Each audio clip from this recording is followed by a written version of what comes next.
vaccine. This is some kind of a bio-pharma injection. New York City recently had an anti-vax mandate rally, and of course, it turned into chaos. So I'm going to play for you this collection of clips from that rally. This was put together by Brennan Murphy at The Recount, so all credit to him for putting this together. But as you'll see, this was quite the event. This is not an anti-vax rally. To force an experimental injection into their body. They're not vaccines, they're poison. A vaccine? This isn't a vaccine. This is some kind of a bio-pharma injection. My name is Garrett Ramirez and I am a socialist, proudly. You don't get many of those in this movement. Whoa.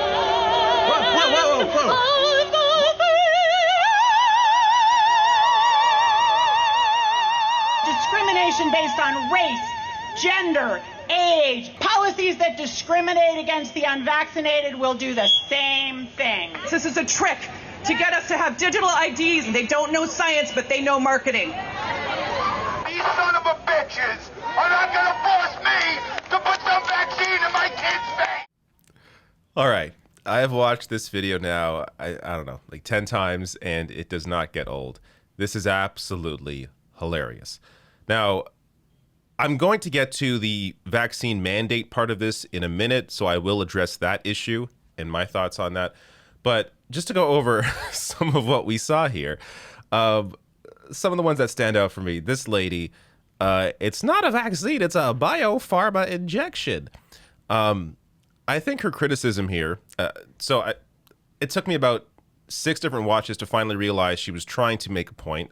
I think her point is that this is about Big Pharma, and which there was a correct criticism of Big Pharma, of course. The massive destruction, especially with pain pills as an example, and how they've pushed that out on the public and the destruction that's caused. But you can't then apply that to every aspect of healthcare. Like, the issue with Big Pharma is capitalism. Yes, healthcare should not be commercialized. I completely agree, but that's how it is right now. That doesn't mean that every single medicine, I mean, I'm sure this lady has taken Tylenol or Advil, or, you know, I'm sure she's taken some kind of medication in her life, and I was going to say she's perfectly fine, but I probably can't make that argument now. But clearly these people are very hypocritical in how they apply this knowledge. If they get very sick or, I don't know, get into a car accident, they're going to go to the hospital and get treated by healthcare professionals. Why is that okay, but a vaccine's not okay?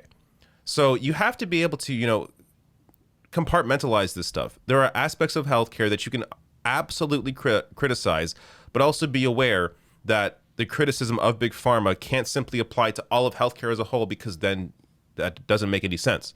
So it's anti-science, it's stupid, and it doesn't help that that this lady was the one trying to make that point. But other ones here worth pointing out, this guy gets booed for being a socialist. Pretty hilarious.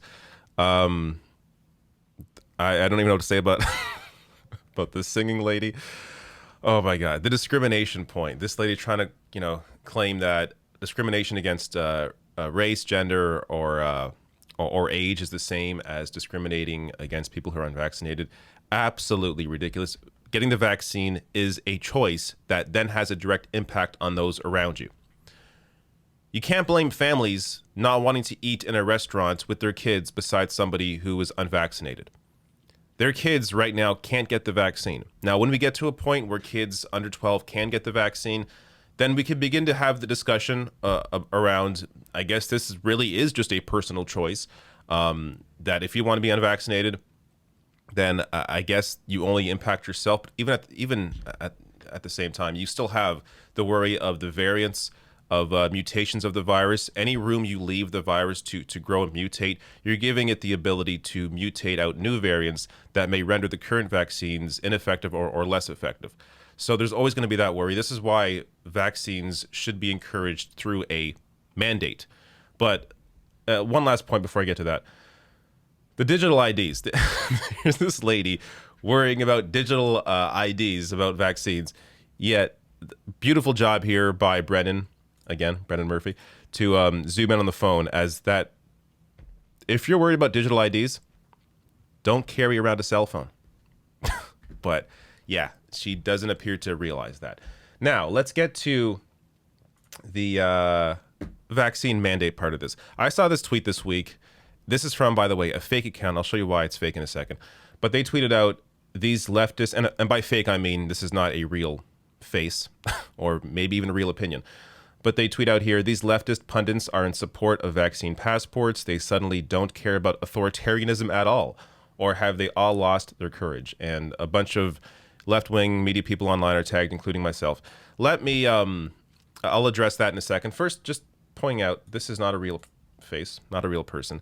I did a video in March about fake faces, fake accounts that Amazon was using. To be fair, I'm not sure if Amazon was doing it, but somebody was doing it in support of Amazon against Amazon union organizers. But these are fake faces. There's Gizmodo here has a whole breakdown on how you can put these faces together through this face fake app. So this clearly, if you take a close look, this is one of those faces. There's something, it may even be the same. I mean, it's very similar to this one. Maybe the eyes, the mouth, the nose. I don't know. It's a very similar image to the face I just showed you, but not a real person, not a real face.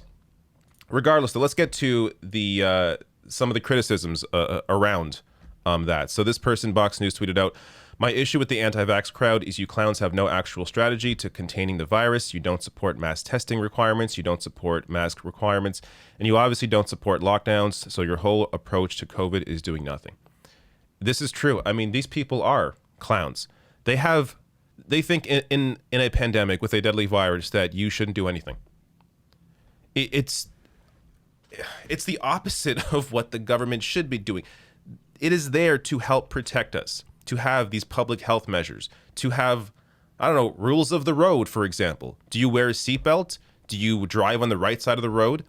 There are things that we do so that we keep everybody safe. Vaccines are one of those. And it's also nothing new, as I'll get to another tweet here in a second. But Ben Burgess here tweets out, authoritarianism, quote unquote, at least as that term is used by people who aren't idiots, doesn't mean any exercise of any sort of authority by anyone over anyone else in any context, no matter what competing values are in play. Going to the point of seatbelts, going to the point of having these various, of having laws in general. We have law. You can call any law authoritarian. It's ridiculous, but you can try and do that. But it's not. Certain things are in place. And by the way, yes, some laws are wrong and should be reversed. For example, laws against, cannabis use, for example. But when it comes to ones that are there to keep us safe, like vaccines or like seatbelts, there are reasons they exist. And as I said, nothing new. So Anna Kasparian here tweets out, I'm absolutely in favor of vaccine mandates. There have been vaccine mandates in the U.S. for quite some time. I had to be vaccinated for polio and tetanus before getting enrolled in the LA school district. As a kid, that's not authoritarianism. It's common sense meant to protect public health. So these sorts of vaccine mandates have already been around. This is nothing new. But it's turned into this major, massive cultural issue for absolutely no reason. And I think I already read this tweet. Yes, I did. So it's this whole discussion around vaccine and vaccine mandates is just the discussion here, of course, divorced from reality. It's obvious that vaccine mandates would help. The whole goal of it is to help protect everyone, especially right now with children unable to get the vaccine. But, it's not too hard for me to make that kind of argument when all I have to do is play this clip and show you that this is the other side.